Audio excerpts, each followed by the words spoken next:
gravar, vou compartilhar a tela.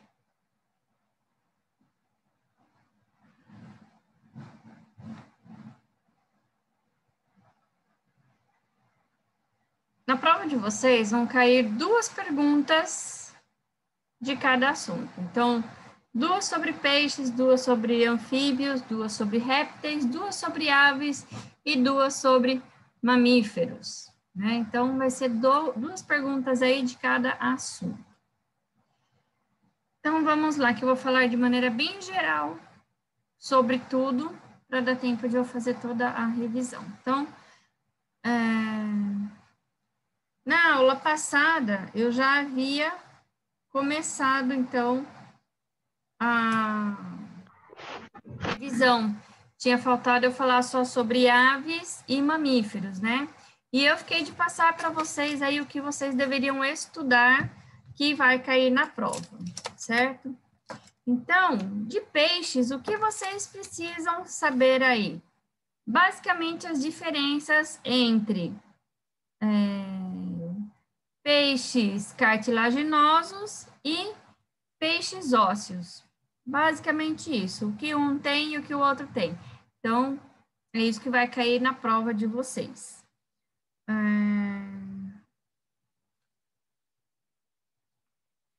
Também vai ter uma pergunta referente, lembra a pergunta da questão 6? Essa daqui, falando sobre a piracema?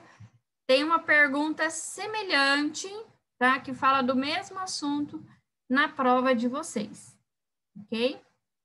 Sobre os anfíbios, né? Estudem principalmente essas características aqui, tá?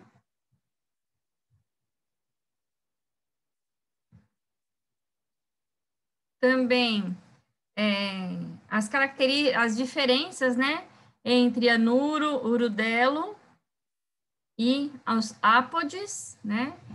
O que cada um tem aí de importante, também vai cair na prova. Estudem esse ciclo de reprodução, também vai cair na prova.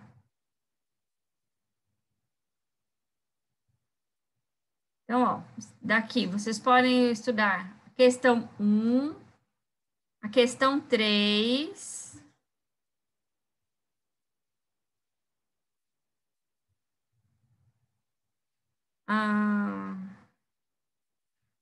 daqui são essas daí. No caderno de atividades, depois eu passo o que vocês vão estudar.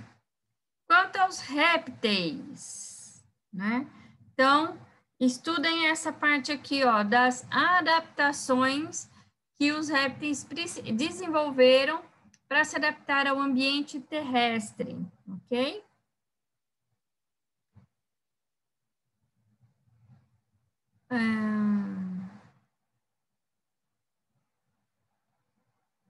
E também estude essa parte aqui dos crocodilianos, que é o que vai ter uma perguntinha lá na prova sobre isso. Eu não estou falando que eu estou passando direto, não cai na prova, tá? Daqui, podem estudar a questão 1, a questão 2 e a questão 3. Aves. Bonitinho esse passarinho, né?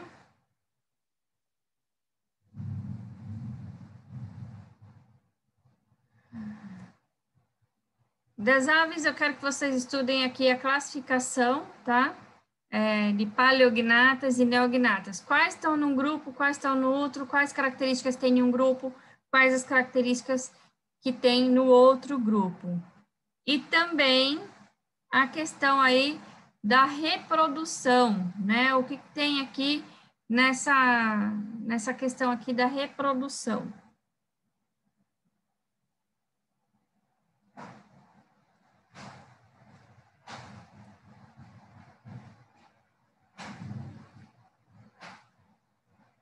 E por último aqui os mamíferos. Olha que bonitinho a gatinha cheia de gatinhos.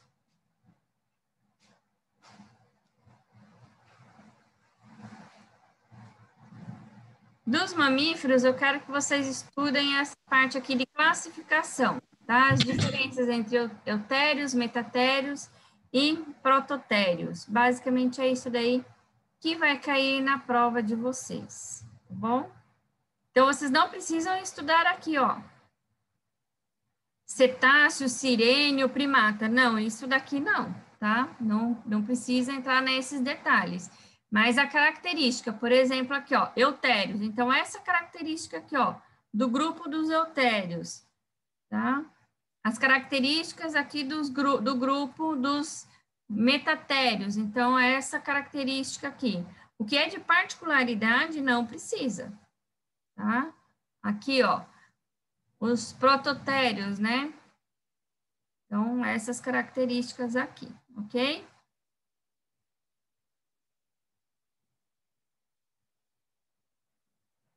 Aqui vocês podem estudar a questão 1, a questão 2.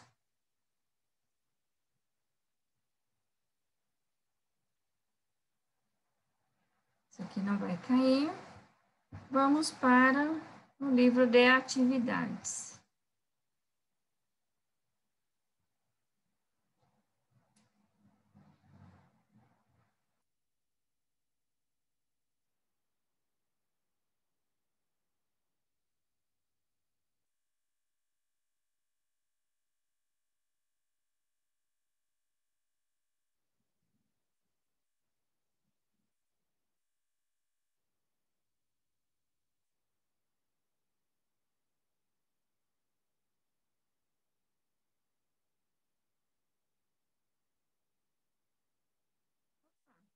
Ele mudou de ano, não tá certo. O ano, só que ele não foi no caderno de atividades.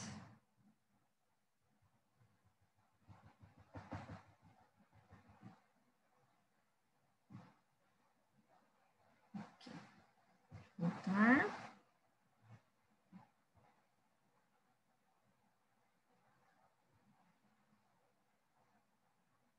Caderno de atividades. Vamos ver o que vocês precisam saber aqui. Então, podem estudar aqui a questão 1, questão 2 não precisa, a 3 não precisa. Podem estudar a questão 4, a questão 5, 6, a questão 7, que novamente está falando aqui sobre a piracema, né? Os anfíbios. Questão 8, a questão 9 e 10.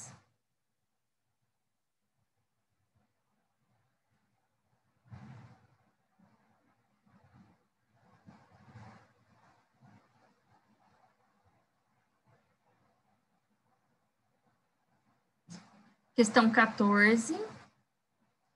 Sobre os répteis, a questão 15, 16. A 17 não precisa, não coloquei nenhuma pergunta sobre serpente, então não precisa. Questão 18, porque aqui são características gerais.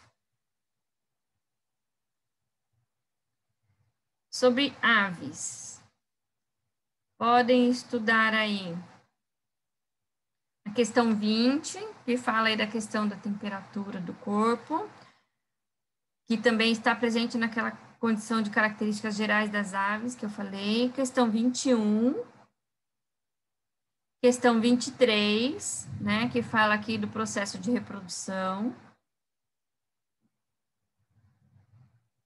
A pergunta que tem sobre reprodução é bem semelhante à questão 23. Sobre os mamíferos. Então, ó, na questão 26 aqui da cruzadinha, ela fala de características aí do grupo aí dos mamíferos. Então, seria interessante vocês estudarem essas características, porque cada característica está relacionada aqui a um grupo. Embora eu não pretendo colocar nenhuma característica referente a sirênios, primatas. Talvez eu não coloque nenhuma pergunta desse tipo.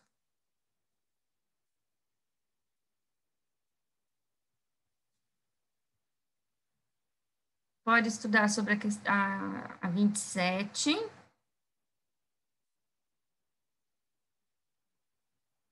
A 29.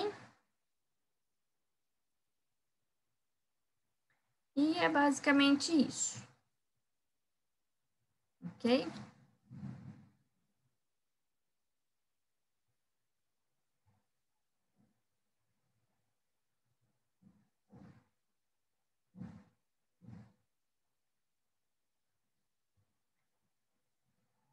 Então, vamos lá.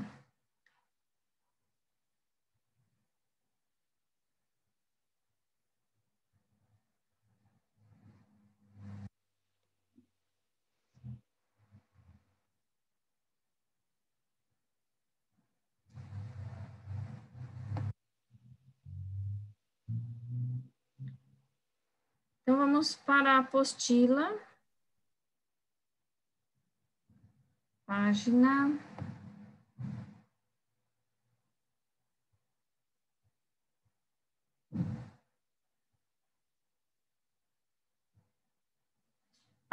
43. Tá? Então, na última aula, que eu já tinha feito uma parte da revisão, eu vou, então, continuar onde eu parei, que eu estava começando a falar aí, eu ia começar a falar das aves, certo? Então, as aves, né? Na América do Sul, a gente tem, então, o maior número de aves de todo o planeta, né? Embora existem outras aves que existem em outros países que não tem no Brasil, mas ainda assim aqui a gente tem a maioria. São cerca de 9.700 espécies conhecidas no mundo. E no Brasil nós temos 3.000 na América do Sul, né? Porque a gente não pode contar só o Brasil, mas no Brasil a gente tem uma grande quantidade. Então, aqui no América do Sul são 3.200 espécies e só no Brasil tem 1.800 espécies. Isso do que já foi catalogado, do que já foi descoberto e descrito. Pode ser que existam aves que vivam no Brasil que ainda nem foi catalogada? Com certeza. E no mundo? Oxe, mais ainda, né? Porque para fazer a descrição de um pássaro, de um animal, ela é muito difícil, né? Imagine para você observar um passarinho. Na maioria das vezes, são poucos os recursos que os pesquisadores de aves têm, né? Então, eles utilizam binóculo, precisam utilizar, muitas vezes, câmeras que eles possam instalar na copa das árvores para tentar observar esses animais. Então, é bem difícil de você conseguir identificar os animais, né? São animais endotérmicos, diferente dos répteis e dos anfíbios e dos peixes que são ectotérmicos, precisam da temperatura ambiente para regular a temperatura do corpo. As aves, como os mamíferos, são animais de sangue quente, ou seja, são endotérmicos. Temperatura vem aí a partir da circulação corporal, das trocas gasosas, das reações químicas que acontecem lá na mitocôndrias.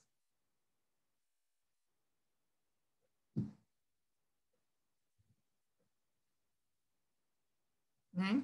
Então, aqui, ó, são animais endotérmicos, isso significa que apresentam temperatura corporal constante e controlada internamente, que foi o que eu acabei de explicar para vocês. Características relacionadas ao voo, né? Então, o corpo coberto por penas, que é mais leve e ajuda aí na aerodinâmica da ave, né? Ausência de dentes e bexiga natatória, né? Eles não precisam de bexiga natatória, não, né? Bexiga urinária, né? A urina deles, ela é sólida. Quando você vê as fezes de passarinho, tem a parte verde, aquela parte branca seria aí a questão, seria aí a urina, né, da ave, que se eu não me engano é ureia, né, uma mistura aí de compostos nitrogenados. membros anteriores modificados em asas, né? Então, o que seriam os bracinhos aqui do animal, ele foi modificado em asa. E o esqueleto é leve, tá vendo? Ó, ele é cheio de buraquinho, ele não tem osteoporose. Se fosse num ser humano, um osso desse jeito, com tanto buraco, seria um osso com osteoporose. Mas no caso do passarinho, ele precisa de ter esses espaços aqui para ficar mais leve para ele poder voar, né? E essa estrutura é chamada de osso pneumático, né? Ou seja, eles são ocos, né? Podendo haver sacos aéreos ligados ao sistema respiratório. É o que ajuda durante o voo.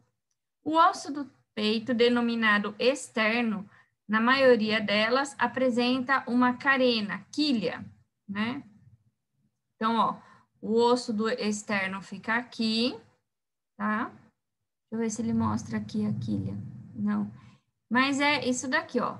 Esse aqui, essa parte aqui é o osso, tá? Externo, onde se prendem os músculos peitorais que movimentam as asas, permitindo-lhes o voo. Então, é nessa região aqui, ó. Isso aqui, acho, se eu não me engano, acho que é isso aqui, ó, a quilha, que eu não me lembro mais direito. Então, vai ficar preso aqui, né, ó, que é o externo com carena, quilha, né? Então, ele tem essa estrutura aqui onde fica preso os músculos que vai permitir o voo. Classificação. Então, nós temos aí as aves divididas em dois grupos, paleognatas, que são espécies de aves atrofiadas que não voam, no caso aí a gente tem a galinha, tem a ema, o avestruz, né, o pavão, são aves que não voam, o pinguim, e as neognatas, que são o maior número e são as que voam, então são todos os passarinhos aí que a gente consegue, né? Então, aqui, ó, paleognata vem do grego, palaios, antigo, e gnatus, maxila. Neognata, novo, gnatus, maxila, né? Então, tem aí uma estrutura diferente.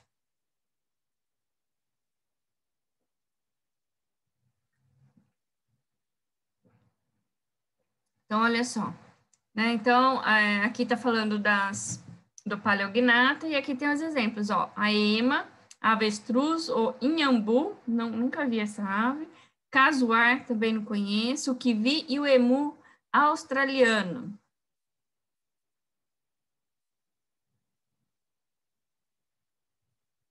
Aqui, ó, esse daqui, se eu não me engano, acho que é uma ema, esse daqui, não é avestruz, não, tá? E ela tem aqui a asa dela é pequena, ela não tem como, ela não consegue voar. Agora, imagine você ver uma ave desse tamanho voando, né? Seria meio complicado. E neognata, né? Que são os passarinhos pequenininhos, né? Aí você tem o sabiá laranjeira, você tem o pardal, tem o bentivi, tem o papagaio, né? Tem a calopsita, tem a maritaca, tem a pombinha, tem a pomba-rola. Então, tem um monte de tipos aí de espécies de animais, o pica-pau, né? E uma infinidade aí de pássaros que voam. Aqui fala de uma estrutura que é a siringe, que faz com que o papagaio ele consiga vibrar imitando, né, o que seria o som da nossa voz, né?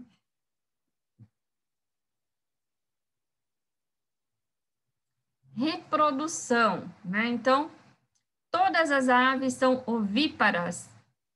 Significa que põe ovos com casca dura.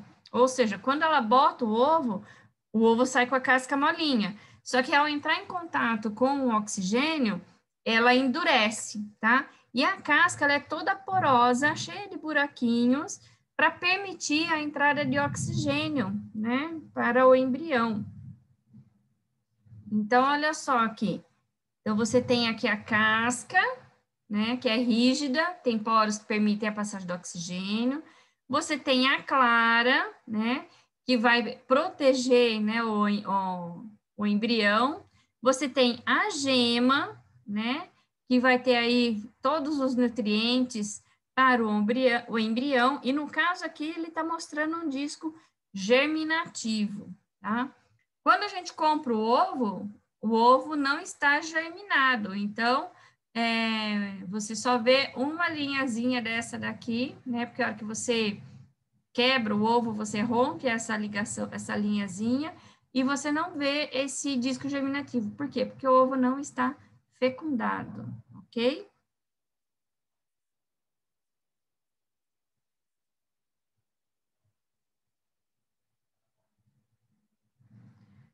A principal importância das aves está na questão da polinização e também no consumo aí de detritos, né? Eles fazem a limpeza do ambiente. Então, olha só como são importantes aí as aves.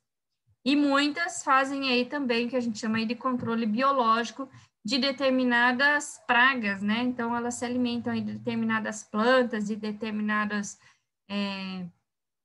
insetozinhos, e elas funcionam aí também como controle biológico.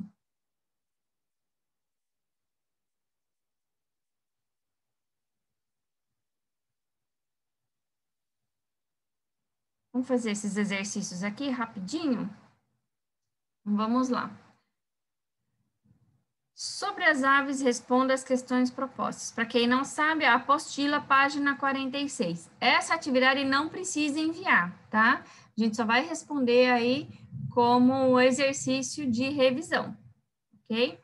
Então, quais características externas classificam um animal como uma ave? Então, a presença de penas e de asas na maioria. Em que grupo estão classificadas as aves que voam? Neognata. Como ocorre a reprodução das aves? A reprodução das aves é sexuada, fecundação interna, porém o desenvolvimento do embrião é dentro do ovo com casca, e isso ocorre externamente. O que significa externamente? É fora do corpo da ave, tá? Fecundação é interna, mas o desenvolvimento do embrião ocorre dentro do ovo com casca, fora do corpo da ave. Que adaptações permitem as aves que voem? Asas, penas, osso externo com carena, ossos pneumáticos e ausência de bexiga urinária. No século XIX, o poeta brasileiro Gonçalves Dias escreveu o poema Canção do Exílio, cuja estrofe mais conhecida é: Minha terra tem palmeiras, onde canta o sabiá. As aves que aqui gorjeiam, não gorjeiam como lá.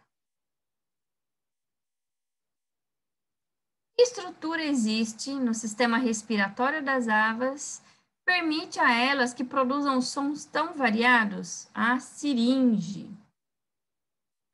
Qual o uso que as aves fazem dos sons que produzem? Elas usam esses sons para atrair indivíduos da mesma espécie, para se comunicarem e para afastar competidores e predadores.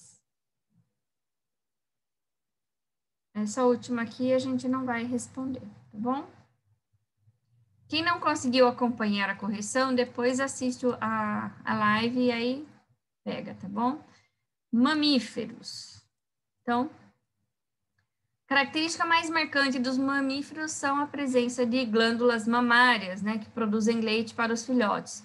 Porém, a glândula mamária somente a fêmea desenvolve, o macho não desenvolve. O macho tem mama, mas não tem glândula mamária, ok?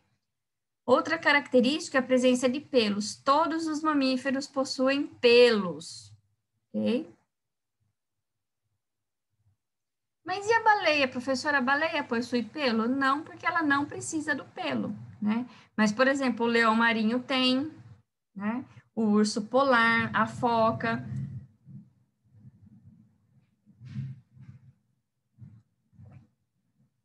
Só que o pelo deles é bem pequenininho, bem curtinho, né?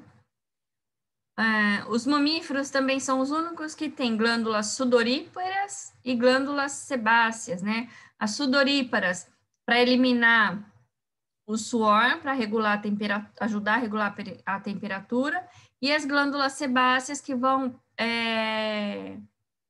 eliminar como se fosse uma gordura, né, um óleozinho, que vai lubrificar e vai proteger a pele.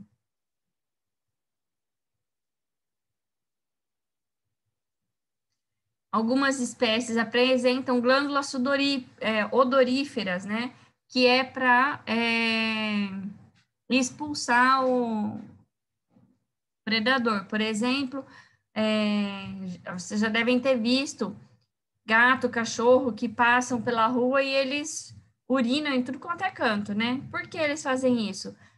Porque na urina, esse pouquinho de urina que eles têm essa glândula de odor.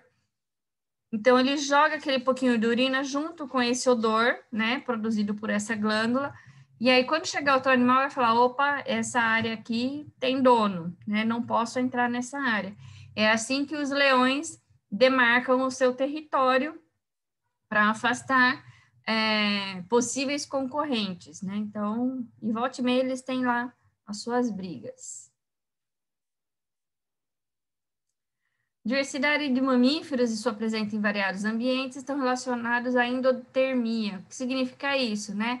Possuem regulação da temperatura interna, então é possível se adaptar em vários ambientes, tanto que a gente tem as baleias que vivem no mar em águas geladas, a gente tem o urso polar que vive, né, no Ártico, o pinguim também vive em região congelada.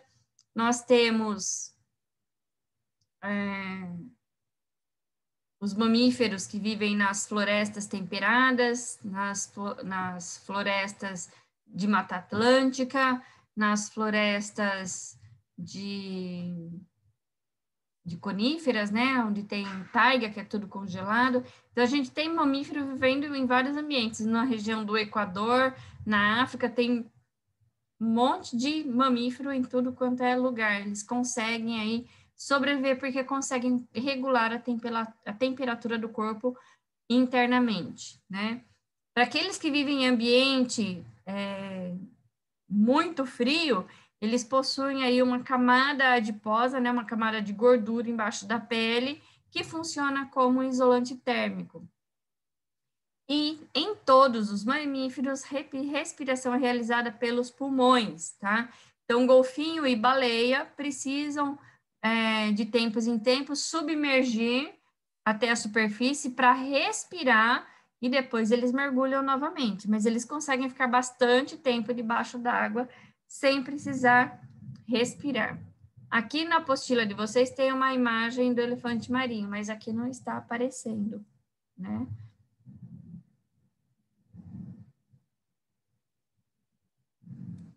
Hibernação, né? Então, alguns animais que vivem em regiões que neva, eles têm esse sistema de hibernação durante o período de inverno. Por quê? Porque no período de inverno está tudo congelado, eles não conseguem comida. Então, eles reduzem o batimento cardíaco, eles procuram um lugar que eles vão estar protegidos, seguros, né? Então, geralmente, eles estão em caverna. E eles vão, durante o período mais forte de inverno, eles vão diminuir aí o batimento cardíaco, diminui aí o seu metabolismo para poder ficar, para poder suportar e atravessar o período de inverno. Quando chega na primavera, eles voltam à atividade e voltam com uma fome imensa, né? Então, eles vão comendo tudo que eles encontram pela frente, né? Então, aqui, né? Alguns animais armazenam gordura antes da hibernação para garantir a energia necessária para sua sobrevivência no inverno. Outros acordam de tempos em tempos para comer e defecar. Entre os mamíferos que hibernam estão os ouriços cacheiros, que é esse daqui, os esquilos e os ursos negros, né? Os ursos polares, durante seu período de descanso, em que ficam dormindo e sem comer, não reduzem a temperatura, nem os ritmos cardíacos e respiratórios, como ocorre com os animais invernantes. Por quê? Porque eles já estão numa região que já é muito frio. Se eles reduzirem aí os ritmos cardíacos e respiratórios, ele congela. Classificação. Então, eutérios são os placentários, metatérios marsupiais e prototérios os monotremados. Eutérios. Então, os filhotes se desenvolvem por um período longo, chamado de gestação. Para a manutenção do filhote dentro do corpo da mãe, é desenvolvida uma placenta, né? E por isso esse grupo também pode ser chamado de placentários, tá? Então, a placenta é o órgão responsável por trocas gasosas, como o oxigênio, nutrientes, entre a mãe e o feto, através do cordão umbilical. E aí a gente tem, né, os carnívoros, que bonitinha a onça com o filhotinho, né? Nós temos o grupo dos roedores, lagomorfos, onde está aí os coelhos, lebre, artiodáctilos, né? Essa característica aqui está relacionada ao casco, tá? Eles têm como se fossem 2 dedos dentro ali do casco. Então, você tem aqui ó, o veado campeiro, tem a girafa, o camelo, cabra, porco, vaca. Perissodáctilos, né? Geralmente, eles apresentam 3 dedos. Tá? Então, tem o cavalo, burro, rinoceronte. Xenartros. Então, a gente tem aqui a preguiça, né? Eles não possuem dentes. Quirópteros. Eu amo esse grupo aqui, que são os morceguinhos, são os únicos mamíferos que voam, tá?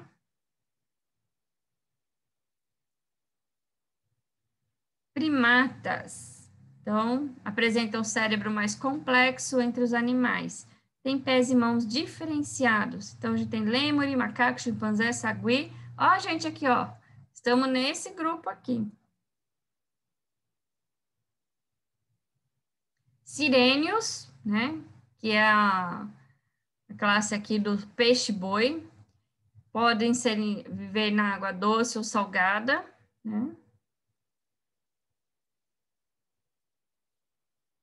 Cetáceos, que estão aí as baleias, golfinhos, orcas e botos. São todos animais aquáticos que podem ser marinhos ou de água doce. Como eu disse, eu não vou fazer nenhuma pergunta específica aí de cada um desses grupos que eu falei, tá?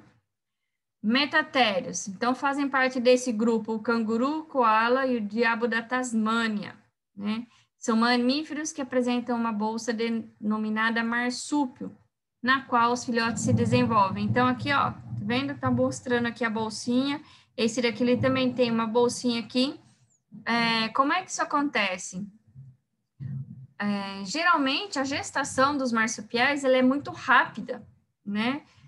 Então, ó, aqui, ó, no caso do canguru, né, nascem aproximadamente em 30 dias, então eles ainda não estão totalmente desenvolvidos, ainda não tem pelinho, não tem, o olhinho não está aberto ainda tem muito a se desenvolver, então eles nascem e eles se arrastam aqui para dentro dessa bolsinha, e eles vão ficar aqui nessa bolsinha aí por muito tempo, tá? É ali que eles vão se desenvolver, então aqui dentro dessa bolsinha tem os mamilos da mãe, eles se prendem ali naquele mamilo e ali ele fica até ele conseguir passear sozinho, mas ele fica durante muito tempo aqui dentro da bolsa da mãe. Existem aproximadamente 280 espécies de marsupiais e a maioria está na Austrália, algumas na América do Sul. No Brasil, os mais conhecidos são o gambá e a cuíca. Então, olha só o gambazinho aqui, que bonitinho.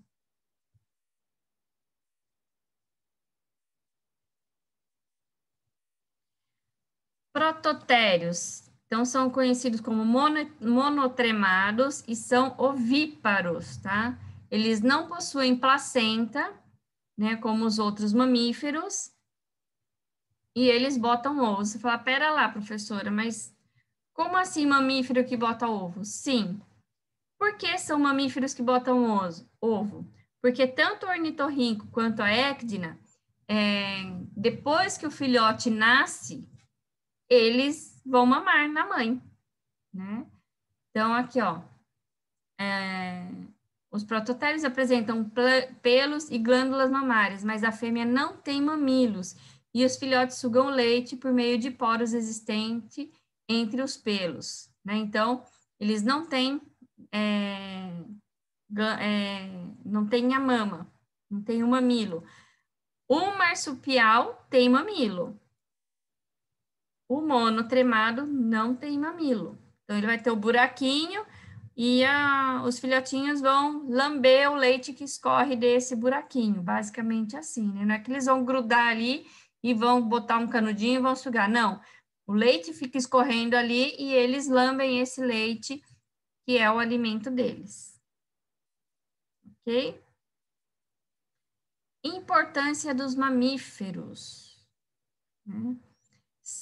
Apresentam papéis importantes na teia alimentar, eles fazem parte de muitas teias alimentares, ou como consumidor primário, ou como consumidor secundário, terciário, quaternário, como a gente já estudou isso lá no 7º ano, né? Lembra quando a gente estudou sobre cadeia alimentar?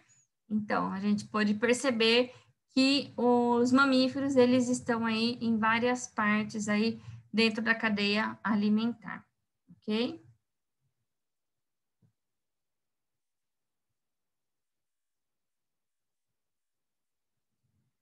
Página 52. Acho que não vai dar tempo de fazer essa página, tá?